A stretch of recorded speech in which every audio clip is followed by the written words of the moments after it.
Breaking news చూస్తున్నాం.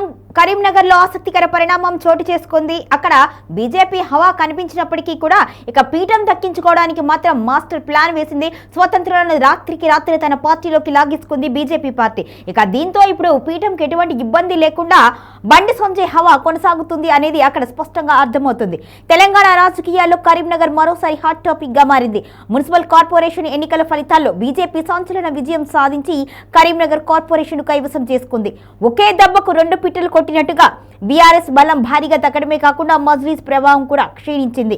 గత ఎన్నికల్లో 33 డివిజన్లలో బలంగా ఉన్న బీఆర్ఎస్ ఈసారి కేవలం 9 డివిజన్లకే పరిమితమైంది. అదేవిధంగా మజ్లిస్ పార్టీ కూడా 6 నుంచి 3 సీట్లకు పడిపోయింది. మరోవైపు కాంగ్రెస్ ఆశించిన స్థాయిలో రాణించలేకపోయింది. మొత్తం 66 డివిజన్లలో బీజేపీ 35, కాంగ్రెస్ 14, బీఆర్ఎస్ 9, మజ్లిస్ 3, ఇక స్వతంత్రులు 5 సీట్లు దక్కించుకున్నారు.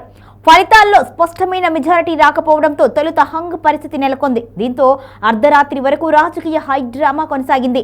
ఈ సమయంలోనే బీజేపీ కీలక వ్యూహంతో ముందడుగు వేసింది. రాత్రికి రాత్రి 5 మంది ఇండిపెండెంట్లు బీజేపీలో చేరడంతో పార్టీ బలం 35కు చేరింది. ఇంకా మరో 5 మంది ఇండిపెండెంట్లు బీజేపీ వైపు వచ్చే అవకాశం ఉంది అని సమాచారం. ఈ విజయంలో బండి సంజయ్ పాత్ర కీలకమని రాజకీయ వర్గాలు అభిప్రాయపడుతున్నాయి. ప్రచారంలో మజ్లిస్ కాంగ్రెస్ ఒక్కటే అనే నినాదాన్ని బండి సంజయ్ గట్టిగా తీసుకువెళ్తున్నారు. అదే సమయంలో కాంగ్రెస్ లోకి నాయకుల మధ్య సమన్వయ లోపం బీజేపీకి కలిసి వచ్చింది.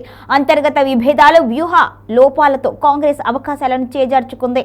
హిందుత్వ అజెండాను ప్రధానంగా తీసుకొని స్థానిక సమస్యలను జోడిస్తూ సాగిన బండి సంజయ్ ప్రచారం ఫలితాలనిచ్చింది అని బీజేపీ నేతలు చెబుతున్నారు.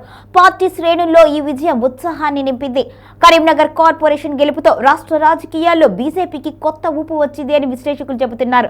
మొత్తంగా చూస్తే కరీంనగర్ లో బీజేపీ విజయం కేవలం కార్పొరేషన్ వరకే కాకుండా రాబోయే ఎన్నికలకు కీలక సంకేతంగా మారింది అని రాజకీయ పరిశీలకులు అభిప్రాయపడుతున్నారు.